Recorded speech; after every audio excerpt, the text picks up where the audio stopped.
Hi everybody, I am Julie Kerr, writer and director of the romantic comedy Geek Loves Punk, and thank you for joining me in this video. My sister actually saw one of my videos where I was talking about the different kinds of people you should date, and I talked about how communication is pretty important, and then she said, but communications can be hard, and the other thing I talked about was tact. And tact is knowing what to say and knowing when to say it. And tact is hard. And I totally acknowledge that in the video. But what I want to talk about today is I want to talk about when I moved out. I grew up in Virginia. And I went from Virginia, I was about 24 years old. I went from Virginia to the San Francisco Bay Area in California. And out here, I was in my 20s and I had people I worked with, they talked about something called nonviolent communication. So that's the video I want to make here. And basically what I want to say is I just want to explain what nonviolent communication is. And then I'm going to link to the website down below. And the first thing I want to say is I'm just a humble filmmaker. So what that means is I haven't been trained on nonviolent communication. What I can say is I read the book on nonviolent communication. I actually watched the documentary on nonviolent communication. And then I went to like a support group thing that's centered around nonviolent communication. I went to like one group. That particular group wasn't my cup of tea, but anyway, so I have some experience with nonviolent communication, and I wanted to explain what it is. First of all, I think the name isn't great, and the only reason I say that is because whenever I say, hey, have you tried nonviolent communication, people will say, I don't communicate violently. That's what they'll say, and I get it. That's what it implies when you suggest it to somebody. And in fact, I had a coworker who suggested it to me. He was like, hey, you should try nonviolent communication. And I was like, I'm not violent. So I think the name's not great or whatever in my experience, but I'm going to go ahead and talk about what it is. So, all right, let's talk about what nonviolent communication is. So I'm not training because I haven't been trained to train, but I am explaining because I think I grew up in a home where we did not talk about our feelings. Like, we just didn't talk about it. So I wanted to talk about, or help you in watching this video. I think nonviolent communication is a great place to start where you learn how to communicate your feelings. So that's why I wanted to make this video. This is the best place to start on communication. And yeah. Okay, so nonviolent communication, essentially it was invented by a guy. You can link below and you can read all about him. But it primarily circles around empathy, and I love it. That's the big light bulb for me, that the idea behind nonviolent communication is you feel empathy for everybody always. Now, you don't condone, that doesn't mean you condone bad behavior. You can empathize with someone while setting a boundary. You can empathize with someone's emotions while still, saying, hey, those actions are not cool. When someone's feeling sad or someone's feeling angry or that kind of thing. But the idea behind nonviolent communication is people are entitled to feel what they feel, and that's totally fine. But empathy doesn't mean you're a pushover. Empathy just means you can empathize with someone's pain or sadness, while at the same time, that doesn't, like I said, it doesn't mean you're a pushover. You're just empathizing with people's pain on an emotional, spiritual level. All right. I like that. I like that a lot. I'd never heard that before. I was about 24 when I heard about it. The minute I heard that, I was able to kind of just give myself empathy for the stuff I'd been through. And I really like that. And so I want to provide, in this video, I'm giving you empathy, viewer, for anything you've been through, any pain, any anger, any sadness, any trauma you've been through.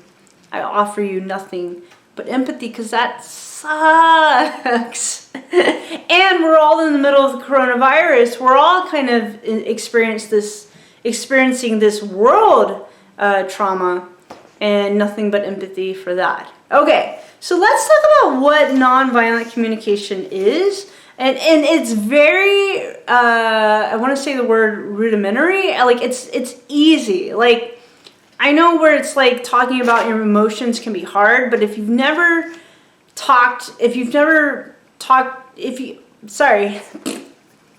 really had proper training on how to communicate, this is a great place to start. And it's just and I've been using it ever since I was like 24, and it just helps. I don't use it all the time because I've kind of graduated from it a little bit, but every once in a while when I'm just feeling something, I'll just straight up go through the steps of nonviolent communication, and it helps me out a lot. All right, so it just helps me understand what I'm feeling and why I'm feeling it. All right, so step one, so there basically nonviolent communication, there's just 4 steps, and that's pretty cool. Like it's easy. Okay, all right, I have my little notes here. Here we go. So the first step one is just, oh, and this is all on their website, by the way, so I'm not like giving anything away, any IP or anything like that. Just explaining what it is because I encourage you to use it. Okay, so step one is actions and observations. So let's say you're friends with someone. I'm going to use like a very silly example. Okay, this is a very, very silly example, but I'm going to use an example. So actions and observations. Let's say I am dating someone. I'm not. I'm currently happily single, but let's just say anybody, a friend or whatever. So let's say a friend was going to call me and they didn't call me. And let's call that friend Wonder Woman. I just saw my Wonder Woman poster. So let's say Wonder Woman. So let's say, actions and observations. Okay, so let's say Wonder Woman forgot to call me. So I say, hi Wonder Woman, when you forgot to call me, and you have to talk actions or observations, a thing had to have actually happened. So let's say Wonder Woman, I'm friends with her and she forgot to call me. So I would say, hi Wonder Woman, I'm going to talk about actions. When you forgot to call me yesterday, so that's the action. All right, now we're going to do feelings. Okay, step 2 is feelings. Okay, hi Wonder Woman, when you forgot to call me yesterday, I felt sad. And that's all you have to say. That's what I felt. I'm not projecting my emotions onto her. That's just an emotion I had. You know, because Wonder Woman's really cool. Okay. So then you're going to do values or needs, right? Okay. So that's step 3, values or needs. All right. Hi, Wonder Woman. When you forgot to call me yesterday, I felt sad because I value healthy communication. Okay. And then finally, step 4, this is request. Okay, so step 4, so I'd say, and that's really important. Requests are request is like you gotta have, essentially it's a call to action. What's the call to action? People need that. I need it. Like, what's the call to action? Okay.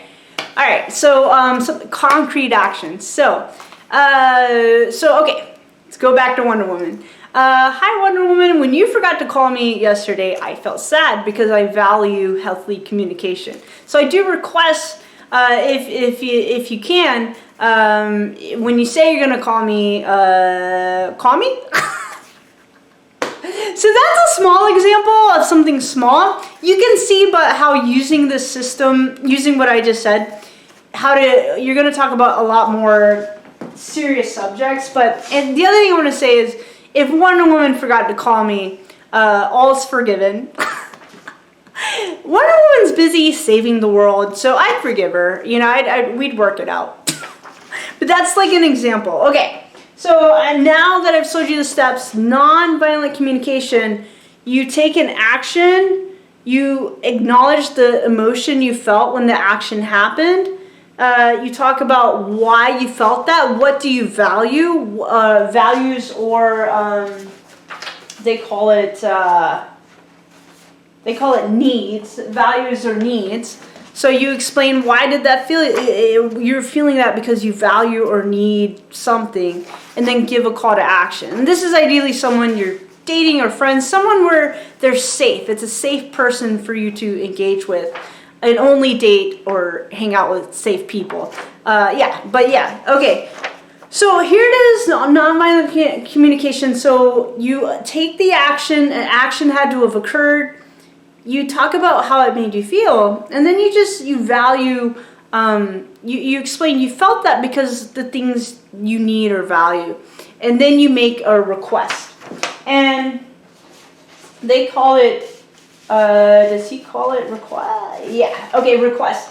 The reason why you want requests, because if you go around saying, oh, I feel sad, a lot of times people kind of need to know, okay, if I'm friends with Wonder Woman and she feels sad, if she says she feels sad and we're friends or dating, but if she says she feels sad, I was like, oh my gosh, she feels sad, and I kind of need to know, is there something I need to do, or, and so sometimes the request could be, I'm feeling sad and I really value alone time. So in that case, the call to action could be, I'm feeling sad, could you give me some space today? Stuff like that. Could I have some time alone today? That could be a request. So the call to action or the request, I think, is super important, because I do think whoever you're friends with, sometimes they kind of need to know, okay, this is what you're feeling, and then, so what do you need me to do about it? Do you need me to do anything about it? And the other thing is, I don't think you or I don't think we're responsible for each other's emotions necessarily, but I also think, well, I definitely don't think we're responsible for each other's emotions. However, I do think, like, when you're friends with someone or dating someone that you love and care about, you want to know which of your actions are bringing joy and kindness and goodness to your partner or what have you, or your friend. And you want to know if there's actions you're engaging in. And sometimes really good people just make mistakes or screw up, because that's what happens. But for me, if you're engaging in actions that do, and you don't mean to, you know what I mean? So if you're engaging in actions that do make someone feel sad or angry or that kind of thing, I want to know. So I can stop doing it. So I really think the call to action is really important. Okay, so yeah, I'll show you my little thing again. So, and then I'll link to the website below. Nonviolent communication. You talk about the action. You talk about your feeling. You talk about what you value or what you need, values and needs, and then you make a request, a call to action request. That's what. Basically, those are the steps. And then I'm just going to talk about the 3 reasons why I really like nonviolent communication. Okay, so I think it's a healthy, amazing, great way to communicate. Because, like, a negative way to communicate, let's say Wonder Woman forgot to call me, and let's just say we're dating for fun. Oh, because I'm super gay. Okay, so let's say me and Wonder Woman are dating, and she's all saving the world, because she's a superhero. And if I go, Wonder Woman, you forgot to call me, you don't love me anymore. I'm sorry, I have just made a huge assumption.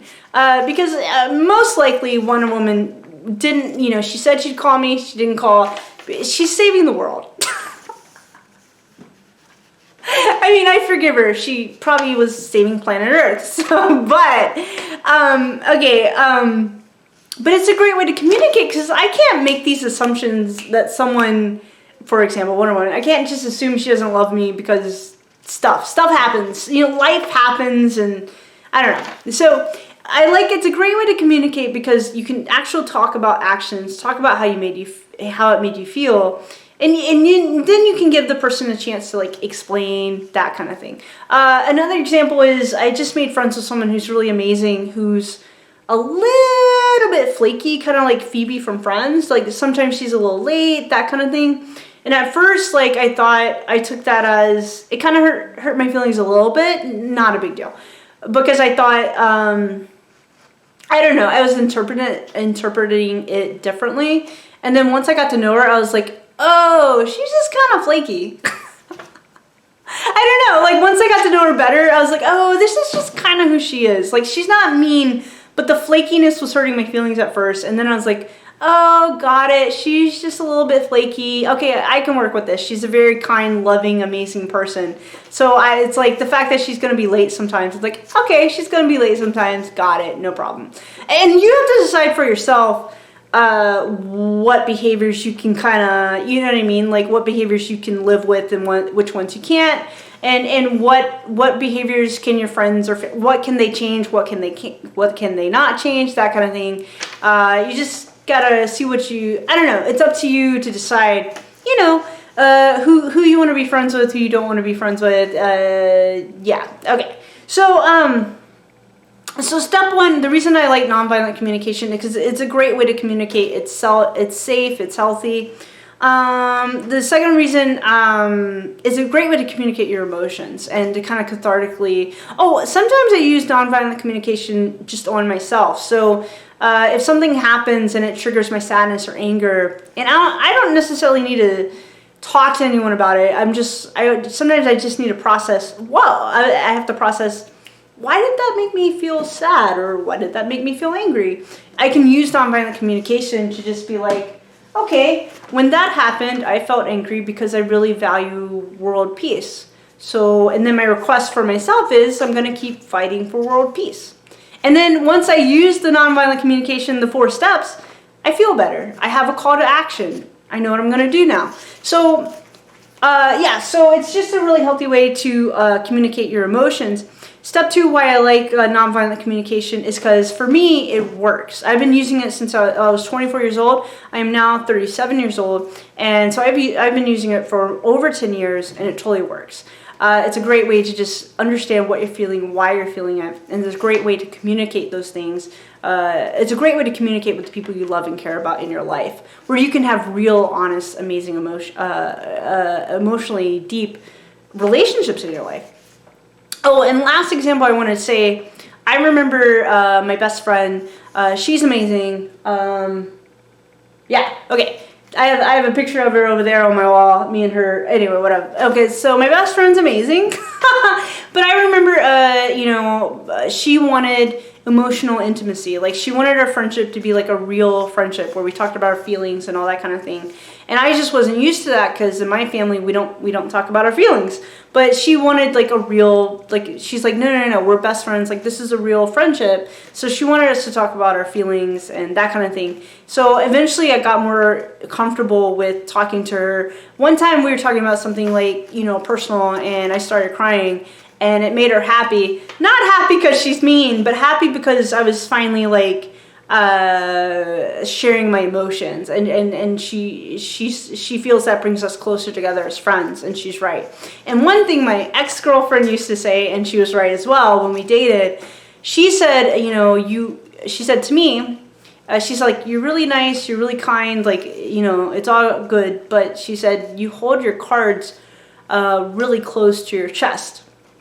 So like if you're playing poker, your cards are really close to your chest. And what she meant metaphorically is I didn't really open up a lot emotionally, and she didn't like it. She didn't like it at all. So in my experience as someone who dates women, they tend to want the emotional intimacy. So they want you to talk about your feelings. So this is a great way to talk about your feelings, nonviolent communication. Okay. So the other example I wanted to say, my best friend, she was talking about her boyfriend at the time. They ended up getting married. He's amazing. Okay, I was the person, I conducted the wedding ceremony. It was awesome. Okay, so anyway, when they first started dating, like, same thing, she wanted her boyfriend to talk about his feelings, and he's like a tech guy, and he just doesn't talk about his feelings. But she's like, no, he has the same deal. She's like, we're dating. This is a real relationship. We're going to talk about our emotions. So I told her, give him, he's not, you got to give him a call to action. You have to give him some sort of call to action. If you say, hey, talk about your emotions, he's not going to know where to even start. So I just like give him a homework assignment. I was like, just have him, I gave her advice, have him, say, hey, can you write me a 2-page letter about what you're thinking or feeling right now? And, they're in a safe loving relationship. So he did it, you know. He wrote a 2-page letter to her, just expressing what he was thinking, what he was feeling. And he wasn't quite ready to talk about his emotions yet, but he was ready to write about his emotions. And as it turns out, he's a really, really, really good writer. He wrote himself, or he put together he put together the wedding ceremony, and I read a lot of it. And also, like, his romantic surprise during the wedding ceremony was he wrote my best friend this amazing short story, and he read it to her, and it was beautiful. I was crying. Everyone was crying. The story was just so beautiful. So anyway, it turns out he's like a really good writer. It turns out he's good once he started talking about his emotions. Turns out, and he started with the letter, and eventually he got to the place where he felt safer or more comfortable just talking about his emotions with her, and that made her happy because she likes emotional intimacy. So moral of the story is that, what is the moral? Talking about your emotions is healthy, it's good, it's awesome, it's amazing. And I've just given you a really great I've given you a great place, a great method of communication that you can use that's a healthy form of communication. Okay, and finally, the third reason that I really like nonviolent communication is because it champions empathy. Like, emotions aren't wrong, and I like that. So you can't, you can use nonviolent communication to, my camera's about to go bye-bye. Okay, hi everybody, my camera just died, so I have it plugged in. So this angle might be a little bit different, but it's all good. Okay, the point I was making is just that, you can use, nonviolent communication to, like, gaslight people for sure, but you shouldn't. And nonviolent communication should be practiced by, you can do nonviolent communication with safe people, you know what I mean? This isn't going to work with someone with, like, narcissistic disorder or et cetera, but, if you're talking about safe people, it works, and it's a great place. It's a great thing to use to communicate. Yeah. And so, yeah, the third thing I really like about it is that it does, nonviolent communication is it does champion empathy. And I like the idea of, well, I think this is true, empathizing with everyone's pain. And I remember when I was 24 and I heard this, I really liked that. So what it means is you can't bully someone about what they're feeling. It's like, if that's what they're feeling, then that's what they're feeling. Like, if someone feels, I don't know, I just like it. Okay, if that's what someone's feeling, then I respect that. The last example I wanted to use is just like, because, like, it kind of goes both ways. Someone could use nonviolent communication to be, like, manipulative or mean, and they could use it. I don't know, like, and you shouldn't use it to be manipulative, but I do want to say the little silly example I have. This is a very silly example, but let's say I am a broccoli farmer and I like to farm broccoli, or that's my job. And let's say I'm dating someone who's triggered by the word broccoli. I know that's a very silly example, but what I want to say is, I don't believe in gaslighting, like, ever. So if I'm dating someone or I'm friends with someone who's triggered by the word broccoli, and they're like, oh, when I hear the word broccoli, I feel sad. Let's say I'm dating Wonder Woman and she's triggered by the word broccoli. So I'm going to definitely be like, I empathize with the fact that, you're triggered by the word broccoli. That sucks. And I don't know Wonder Woman's story or her, I don't know why she's triggered. This is very hypothetical. I don't know why she's triggered by the word broccoli like that, that nothing but empathy for that. But the reason I use that example, but if my job, how I earn a living, for example, is farming broccoli, and I love farming broccoli, then I might not, and Wonder Woman's triggered by the word broccoli, we might not be compatible to date. You know what I mean? Or be friends or that kind of thing. And that's okay. I don't have to say, I'm not going to say, because this would be gaslighting, Wonder Woman, that's dumb that you're triggered by that.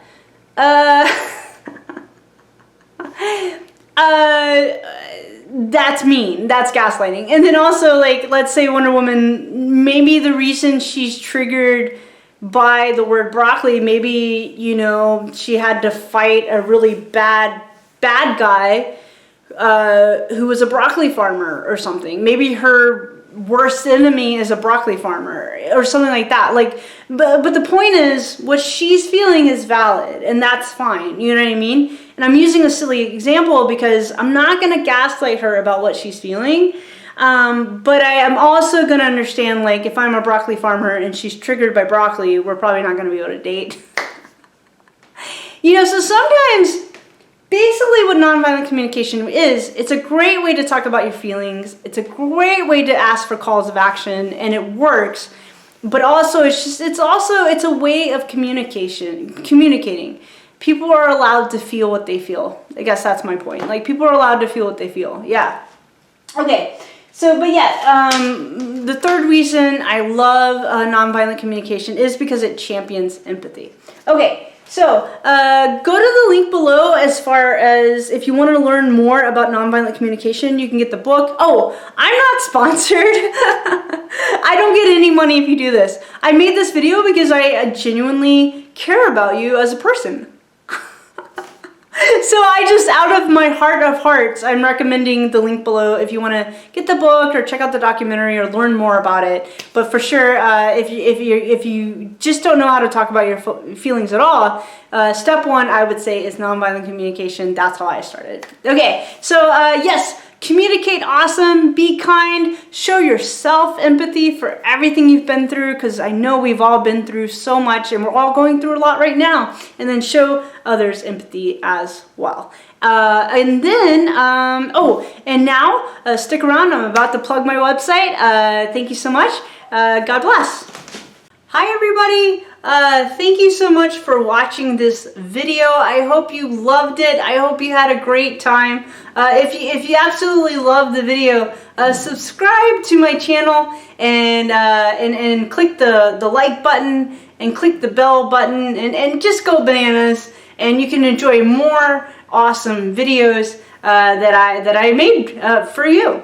Okay, now also, if you'd like to experience a really funny, awesome, amazing romantic comedy that's 90 minutes and that makes you like think thoughts and stuff, then mosey on over to my website. The link is down below this video. It's www.juliekerrstudios.com, and that's where you can exclusively experience the awesome, the amazing, the fantastic, the funny romantic comedy that I directed called Geek Loves Punk.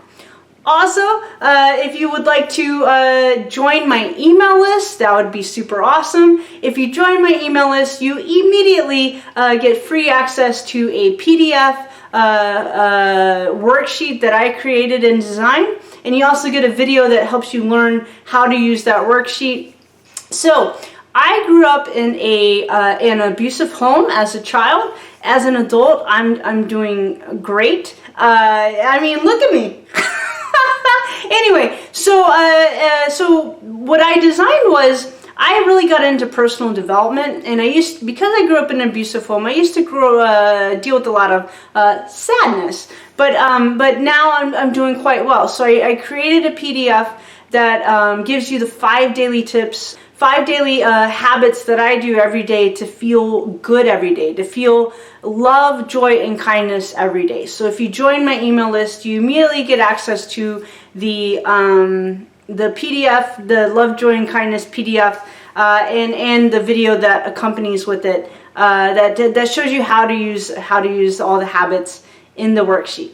So if you join my email list, you can go to my website to join my email list, or see the link below on how to join my email list. And finally, if you'd like to leave a comment below or ask me any questions you might have about filmmaking, personal development, anything in the world, my favorite color, whatever whatever interests you. I'd be happy to answer any questions or comments you have below. Alright, thank you so much for watching this video. I hope you're having the best day, night, week, year ever. You're awesome. Be good to yourself. Be kind to yourself. And be your own best friend. Okay, love y'all. And talk to you later. God bless.